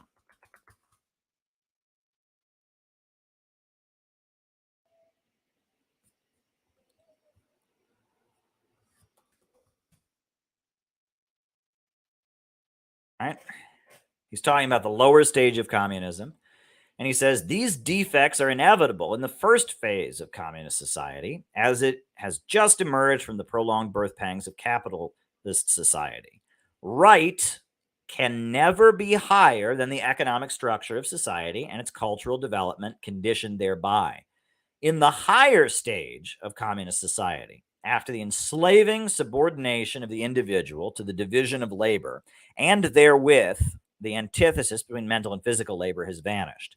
After labor has become not only a means of life, but life's prime want. After the productive forces have increased the all-around development of the individual, and all the springs of cooperative wealth flow more abundantly, only then can the narrow horizon of bourgeois right be crossed in its entirety, and society inscribe on its banners, from each according to his ability, to each according to his needs. And the Critique of the Goethe Program, book by Karl Marx, and in that book, he makes the point that he makes elsewhere, and that the basis for the withering away of all inequality and the withering away of the state, the higher stage of communism, is vast abundance. That's the basis of it. The material basis for the withering away of the state and the fading of all inequality is abundance. And that gets lost. If you listen to various groups, they almost present the higher stage of communism as if it is behaviorism. You know, you have the communist government that comes to power, and people learn to be good, and they just learn to be good people after long enough that they become good people with no one making them anymore. That's not what it is. The higher stage of communism is based on vast abundance. When there is no scarcity in the world, there's no reason for anyone to hoard anything. Right? The basis of inequality is scarcity. When there's not enough to go around, some people have, some people don't. They use the analogy of a family with refrigerator, right? In a low-income family where there's limited food, there's limited groceries, the parents will have to carefully regulate the refrigerator, what goes in and what goes out. Because if one kid takes food that's meant for somebody else, then there's not going to be there, and the parent has to closely regulate it. But in an ultra-wealthy household, the household of the ultra-rich, right? You think of the household of Bill Gates, his kids. You think of the household of the Rockefellers and the DuPonts. They're not even doing the shopping. They have a huge refrigerator that's constantly being replenished. The kids in the Rockefeller house or in the DuPont house or in the Bill Gates house, they can just go to that refrigerator and take whatever they want whenever they need to. Because there's no need to regulate it, because there's always going to be enough. That's the basis of communism. Communism is a society where there's so much abundance developed, so much wealth created in society, the need for some kind of government to regulate whose property is whose, the need for, somebody to have a different job than somebody else. You're the bookkeeper. All right. You're the janitor. All right. You're the lawyer. You're the doctor. All of that goes away because technology has advanced so much. And there's been so much abundance created by society that very little work is done by human beings. And the work that people do is only work they feel like doing, right? Labor becomes life's prime want, not a necessity, not a means of subsistence. I mean, people don't have to work anymore. Technology has gotten to the point there's very little human labor that's necessary. People work because they feel like it. That is the higher stage of communism. And no, it doesn't transcend the laws of physics. Time and space still exist. It's just based on abundance. And what's interesting is a lot of libertarians and a lot of non-Marxists who are like really into technology have realized that such a society is possible, right? If you listen to the Venus Project, for example, they realize that such a society is possible. They realize that if you get to a post-scarcity society, the need for any kind of coercion can go away. They just have it in their mind, somehow we can do that with capitalism. They don't understand the built-in problems of capitalism. But there are some of the tech optimists in the libertarian universe or in the technocracy universe who do understand the higher stage of communism, which I think is interesting, to say the least. They understand this relationship between authoritarianism and scarcity. So that's important. All right. Next question. And I think we have a couple on Rumble, a couple Rumble rants. Here's one. In what circumstances is censorship justifiable? There is no permanent set of rules, James. Every situation is unique. Ideally, never. We should have a world where there is no censorship, where people just kind of do what they feel like saying. There's no need to limit anybody. We're not in that world yet. We're in a world with class society. We're in a world with wars. We're in a world with contending social forces, people battling each other for their existence. So there's going to be some censorship in this world. That's not good, though, right? We would like to get beyond it. It's a necessary evil in this time, and different social forces and different classes and different societies use it for different purposes. But we would like to get rid of all censorship. And we'd like to get rid of all, all coercion. We would like a stateless, classless world where people associate on a voluntary basis, without coercion, without inequality. But right now, we don't have such a thing. And so we do have class society. We do have an authoritarian state. And in such societies, there's going to be different forms of censorship. What we understand is that generally censorship serves the interest of the class that is in power. In a socialist society where the working class is in power, they're going to censor in order to hold on to their power. In a capitalist society, when the capitalists are in power, they're going to censor to hold on to their power. And when there's divisions in the ruling class, one section of the ruling class might censor the other section of the ruling class in a Bonapartist struggle. In addition to that, when a society is very stable, there tends to be a loosening of restraints on information and freedom of speech, etc. But when a society is very unstable and in a state of warfare, there's a high amount of control of information, etc. So, every society and situation is different. And I can't give you a blanket rule because I don't see this in a moralistic way. I mean, if you ask me what I believe in a world of total freedom. But we're obviously not there. We're obviously a long way away from that. So the question is, what do we do now? And that's based on the circumstances, right? More freedom is always better. More freedom is always optimal. We want people to be more free, not less free. We want more human rights. We want more civil liberties, more self-expression. That's what we want.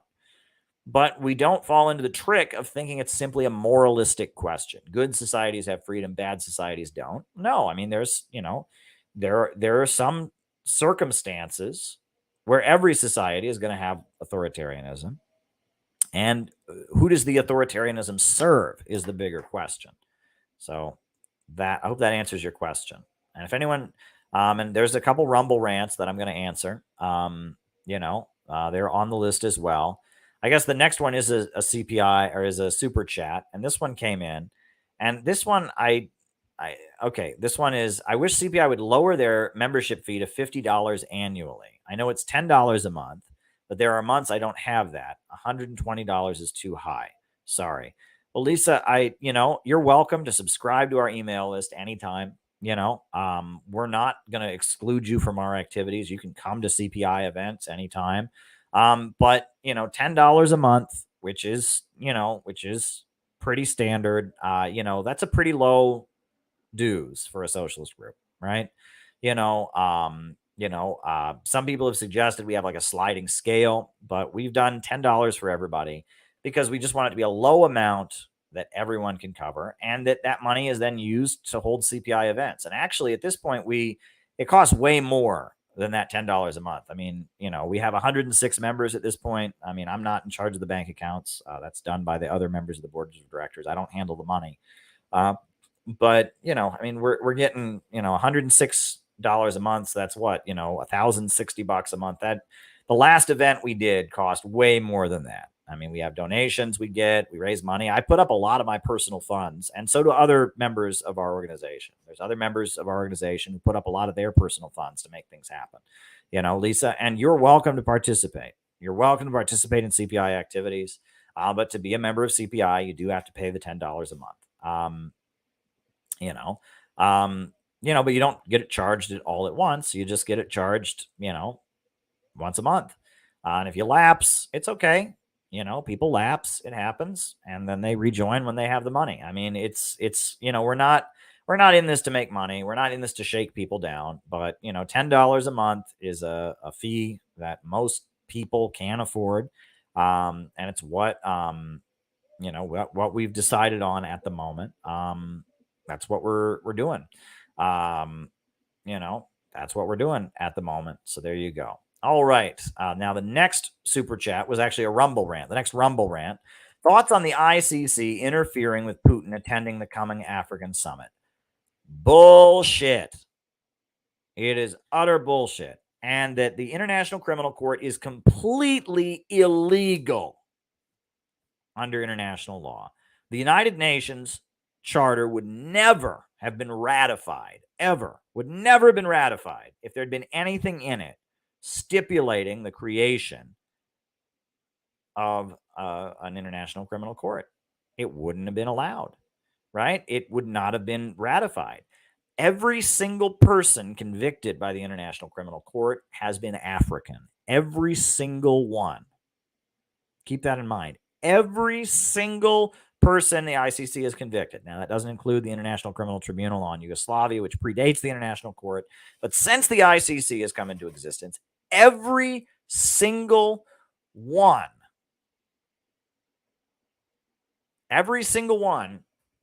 of the people convicted by the ICC has been African. And Ramsey Clark, the great attorney and U.S. Attorney General who I worked for when he was running the International Action Center, he said that the International Criminal Court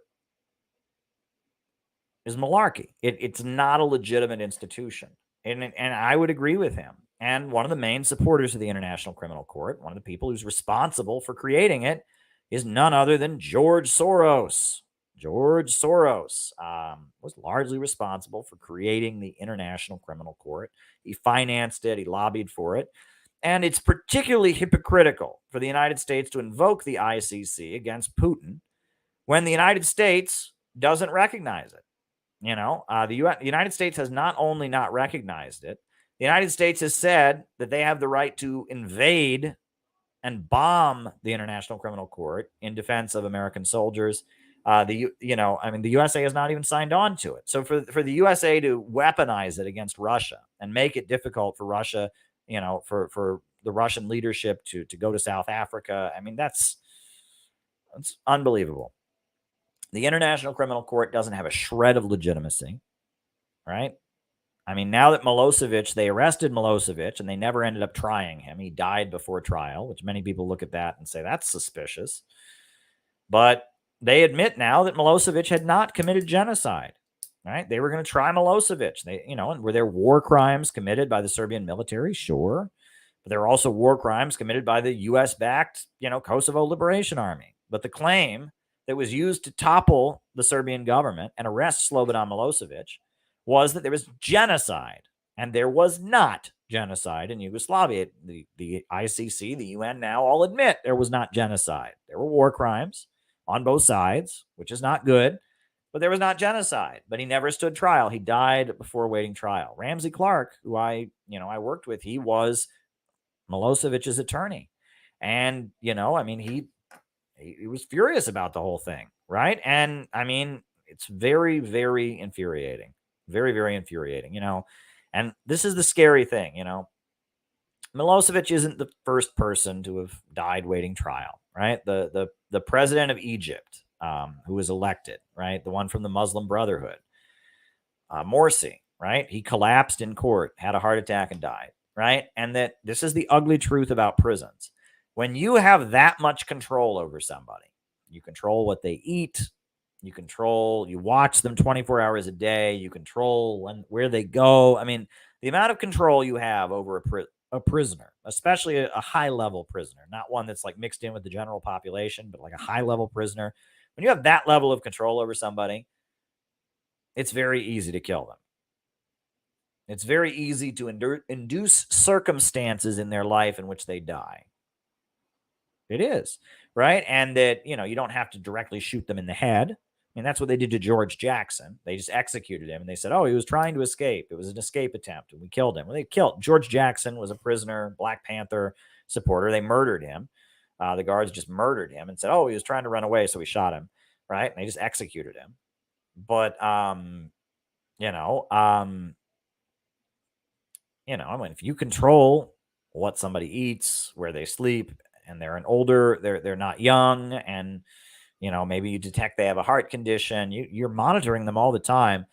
You look at the situation there, it's like, did they kill Slobodan Milosevic? Well, it would have been quite embarrassing if he'd stood trial and been found not guilty. Now, wouldn't it have? Isn't it convenient that he died ahead of time? And he already had a heart condition, right? They didn't give him the heart condition, right? And he already had a heart condition, and, was he given the right medicine? What foods was he given? Maybe something was going on there. I don't know. And it's, the ICC is bullshit, in my opinion. And for them to prevent the president of Russia from traveling around for diplomatic purposes is very disturbing. Thoughts on Ukraine replacing the Soviet coat of arms with the Motherland Monument and renaming it Mother Ukraine. Well, that's not the only thing they've replaced. The current Ukrainian government hates the legacy of World War II. Right? They have been destroying World War II memorials. They have been dishonoring World War II veterans. They have been doing their best to suppress any celebration of the defeat of the Nazis. And that is why people call them a pro-Nazi government, because their entire historical premise is that Ukraine was on the wrong side in World War II and the Nazis were fighting the Soviets. And they say, oh, we're not for the Nazis either.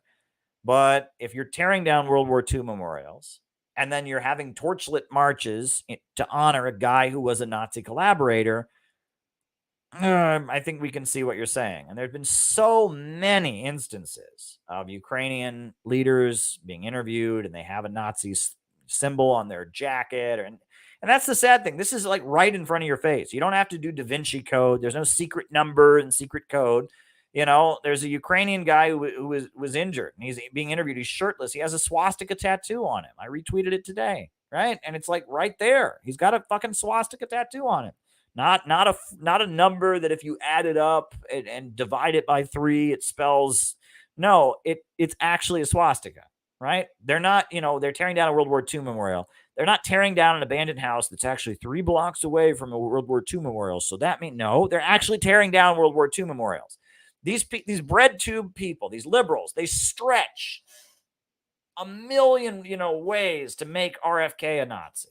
They stretch a million ways to make me a Nazi, to make all these other people. And then there's like actual Nazis right in front of your face in Ukraine. And they go, oh, no. It can't be. No. I mean, it's shocking to me. It's shocking to me. It's frustrating to me because it shows that there's no rules with these people. So there you go. Are you familiar with Simply Red music? Simply Red music. I am not familiar with Simply Red music. And I'm also going to have to Google the answer to Lori's question. So maybe I should Google it. Simply Red music. What is Simply Red music? Simply Red. What is it? Oh, it's a red-haired person who sings. Simply Red are a British soul and pop band formed in Manchester in 1985. Never heard of them, but I have red hair. So is that why you asked me, or is their music like communist? Is that why they're called Simply Red? Like, I don't know. All right. Interesting question. Why didn't Indianapolis riot the night MLK died? Well, I will never forget one of Michael Moore's anecdotes that he tells is the night Michael Moore died, the night Martin Luther King Jr. died. It was a cold night. It was kind of cold outside, and there was somebody who was out in their car, heating their car up, and they turned on the radio, and it was at a church, and people were walking out of the church service, and somebody was outside with their car, and they'd had the radio on in their car, and they said they just shot Martin Luther King, right? They just shot Martin Luther King, and the crowd of people walking out of this church applauded and celebrated, and Michael Moore was horrified. He was just utterly horrified that this had happened. They were celebrating it. And, that's what he remembers. The other thing that happened shortly after the killing of Martin Luther King Jr. was that at Columbia University, they had kind of a memorial, like a prayer service or something. And that's where Mark Rudd, who was a notorious 1960s radical, later became a leader of the Weather Underground.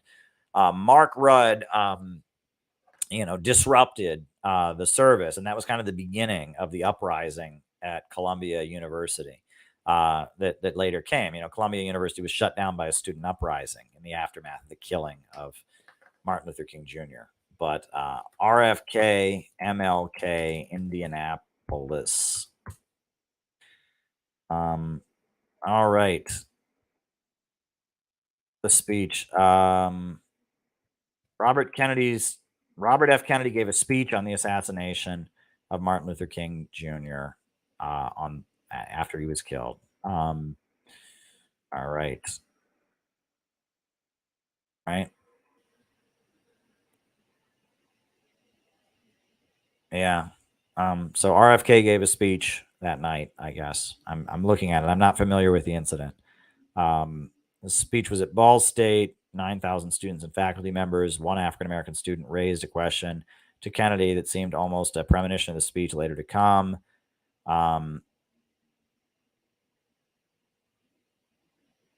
Yeah. Okay. Yeah. There you go. Maybe that speech would be worth watching. But yeah, Robert Kennedy Sr. apparently gave a speech about why, on the night of the death. Very interesting history. Alrighty, folks. Alrighty. Well, I guess that seems to be where we're at for tonight. That seems to be our show for tonight. I do want to do one last push for people to join the Patreon. We are doing a patrons only stream August 1st. And I will say that my income has been significantly affected by the decrease in traffic and a lot of things. So if possible, I would encourage you to sign up for the Patreon to support this program. And on August 1st, which is Tuesday, we will have a patrons only stream. If you sign up, you can be on it. So I would encourage you. To sign up and become a supporter on Patreon. Help me out. Help build our community. Help the work that we're doing, and join our August 1st patrons only stream. It would be really, really great. It would help me. And on my patrons only streams, I'm pretty chill. I don't come with any opening remarks or anything. I just sit there and answer your questions the whole time. And no super chats or nothing. I just sit there, and it's small and intimate because I don't have that big of a Patreon community. Small and intimate, and we just talk. We just chat. So sign up on... Oh, another question. 2012, during the Arab Spring, there was an attempt at coup in Argentina. I didn't know that. Called 8/9, November 8th, promoted by social media Grupo Clarín, a massive media group to overthrow the government of Cristina Kirchner. Oh, well, I didn't know that. But that doesn't surprise me. Cristina Kirchner is an anti-imperialist. She's a great anti-imperialist. Stands with Iran. Stands with, stands with, Venezuela, is critical of U.S. foreign policy. And it doesn't surprise me that there would have been a coup in 2012. I mean, the Arab Spring was in 2011, right? But 2012 was a year later. But it doesn't surprise me they would have tried to overthrow her. And they've used lawfare against her as well. They've tried to block her from running for office with lawfare, accuse her of corruption. They've worked against Cristina Kirchner in many different ways. So that doesn't surprise me, what you're pointing out there, Battle Cossack. And, I wish I could learn more about Peronism. I find Peronism to be a fascinating political development. And now we have a Rockfin question. Ellie Marino says, hey, Caleb, I was listening on delay here, but the coup leaders in Nigeria are pro-Russia, and the folks in the street celebrating have Russian flags. France is furious because the old government were their puppets. Oh, okay. I had it backwards. Why did I have it backwards? I am so sorry about that. Thank you for the correction, Ellie. I did see that there was concern, and, there was call, for the constitutional government to be restored. And yeah, thank you for the correction, Ellie. Thanks for jumping in. That's embarrassing. I haven't been following the coup in Niger like I should. My apologies to Tim, who asked earlier. I got it wrong. I guess I got it wrong. I trust you on that, Ellie. I'm focused on other things like the upcoming demonstration on August 6th and all of that. You know what I will do? I will come back tomorrow night. I will do some research, and I will talk about the coup in Niger. I will correct myself, and I will tell you a lot about it. I will tell you everything you need to know. Thank you for the correction. And there you go. I am capable of making mistakes, right? I'm the first to admit it. So there we go. Thank you, Ellie. And thank you, everybody. And I am going to put on the closing music, and we're out. All right.